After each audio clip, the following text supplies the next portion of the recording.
সকল মানবের মঙ্গল হোক, জগতের মঙ্গল হোক। পরম শক্তি পৃথিবীকে সমস্ত সংকটের হাত থেকে মুক্ত করুন। প্রণাম গুরুদেব। দীর্ঘজীবী হও বৎসগণ। গুরুদেব, আপনি আজ আমাকে সকলের সাথে একসাথে একই সময় স্মরণ করেছেন। আমরা কি আজ কোনো বিশেষ শিক্ষা লাভ করতে চলেছি? বিচলিত হওয়ার কোনো কারণ নেই বৎস। তোমরা আমার আশ্রমের শ্রেষ্ঠ ছাত্রদের মধ্যে অন্যতম। তোমাদের একত্রে আহ্বান করার কারণ অন্য। আজ তোমাদের এই আশ্রমে শিক্ষা সম্পন্ন হয়েছে। আগামী সূর্যোদয় থেকে তোমাদের নতুন জীবন শুরু হবে।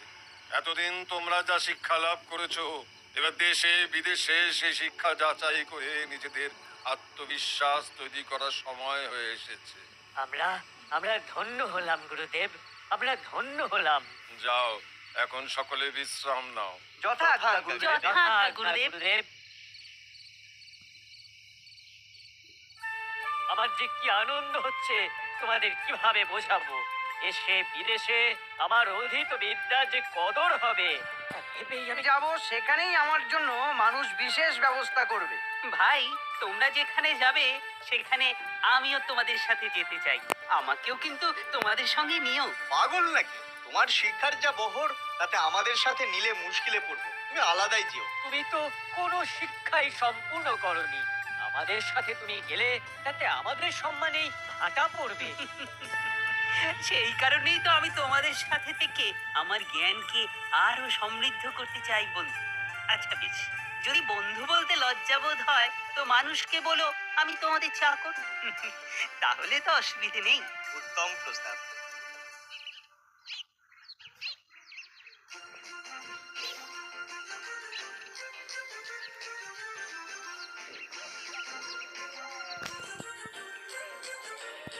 এসো ভাই, এখানে আমরা একটু বিশ্রাম করে নিই। ভালো প্রস্তাব। একটু পেট পুজোর ব্যবস্থাও করা প্রয়োজন। বাহ, এই গাছেই তো প্রচুর ফল আছে দেখছি। চলো চলো, পেরে খাওয়া যাক।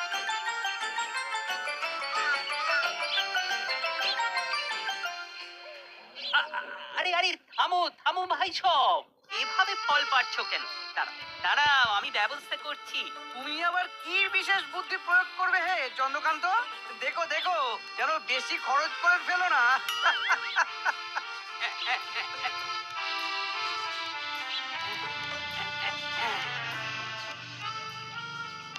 বন্ধু, তোমরা পুঁথির পাঠে অনেক দক্ষ বটে, তবে উপস্থিত বুদ্ধিও জীবনে কিছু কম কাজে লাগে না। যাই হোক, এবারে তবে এগোনো যাক।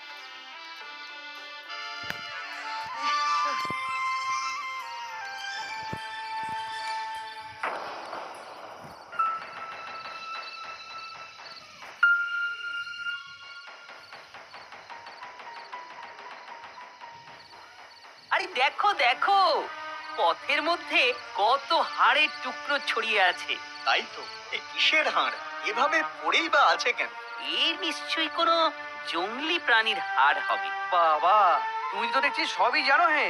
তা এটাও কি উপস্থিত বুদ্ধির দ্বারা জানলে?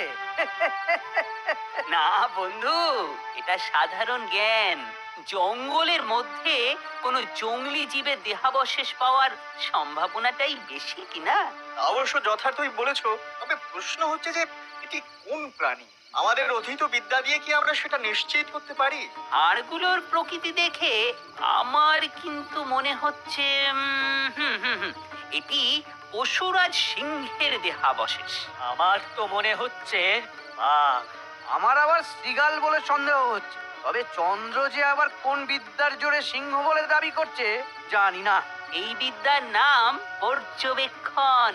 বেশ বেশ, সেই মীমাংসা আগামীকাল হবে। এখন চলো, রাতটা সকলে বিশ্রাম নিয়ে নিই।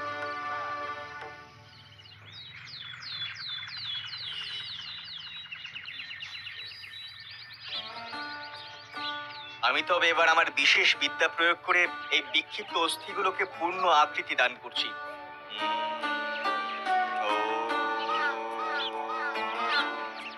হে গুরুদেব, আপনার শিক্ষা আশীর্বাদ যেন বিফলে না যায়।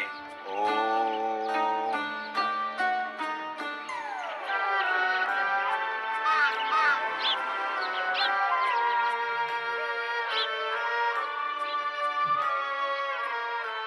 সাধু সাধু তুমি পেরেছো, তুমি পেরেছো সোমেশ্বর। সোমেশ্বর।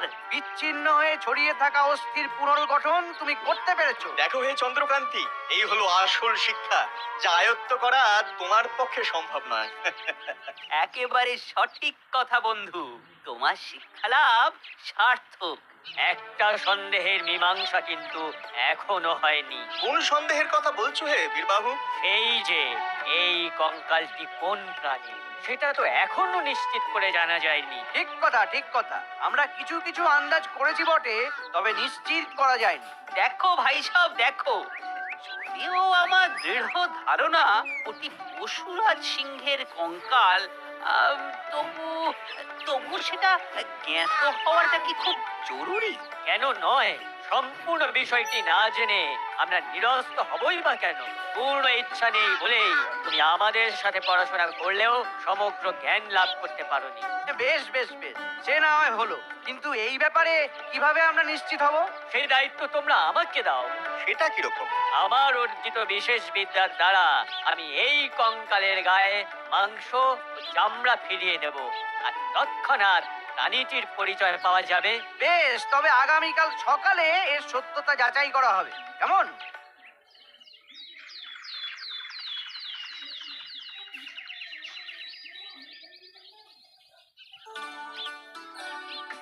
আমরা বেরিয়েছিলাম দেশ ভ্রমণের উদ্দেশ্যে, তা কিন্তু ক্রমশ বিলম্বিত হচ্ছে। ও হে চন্দ্রকান্তি, তুমি যে ঈর্ষান্বিত হচ্ছ তা বুঝতে পারছি। না বন্ধু না, তোমরা আমাকে ভুল বুঝছো। ঠিক, তাহলে আর সময় ব্যয় না করে আজকের উদ্দেশ্য সাধন করা যাক। কি বলো বীরবাহু, কাল শুরু করি? কি বলো? হে গুরুদেব, আশীর্বাদ করুন, আশীর্বাদ করুন গুরুদেব, যেন আপনার দেওয়া শিক্ষার মর্যাদা অক্ষুণ্ণ রাখতে পারি।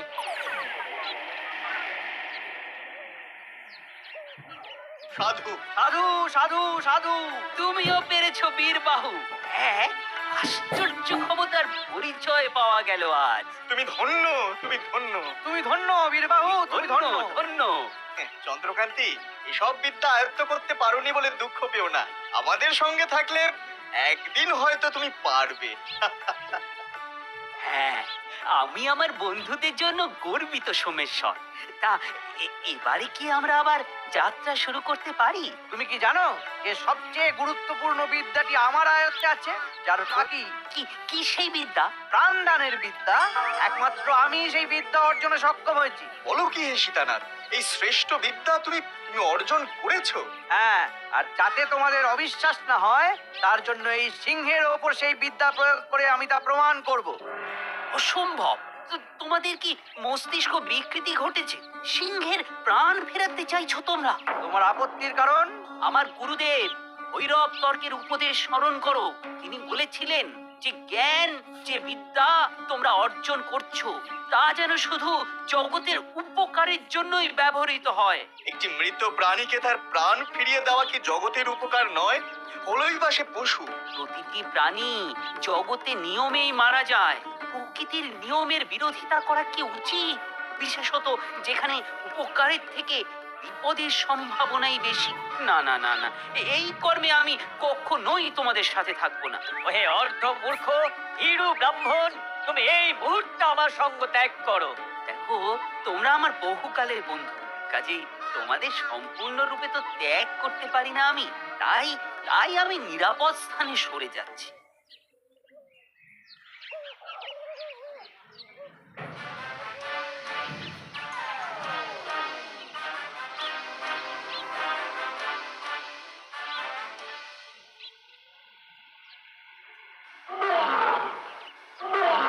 বীরবাহু, সোমেশ্বর, দেখো দেখো দেখো, আমিও পেরেছি। দেখো দেখো, বিশ্বের শ্রেষ্ঠ বিদ্যাটি এখন আমার আয়ত্তে। দেখো। হায় হায় হায়, এই ভয়টাই আমি পেয়েছিলাম। শুধু বিদ্যার জোর করলেই সম্পূর্ণ শিক্ষা প্রাপ্তি হয় না, বাস্তব বুদ্ধিরও প্রয়োজন আছে।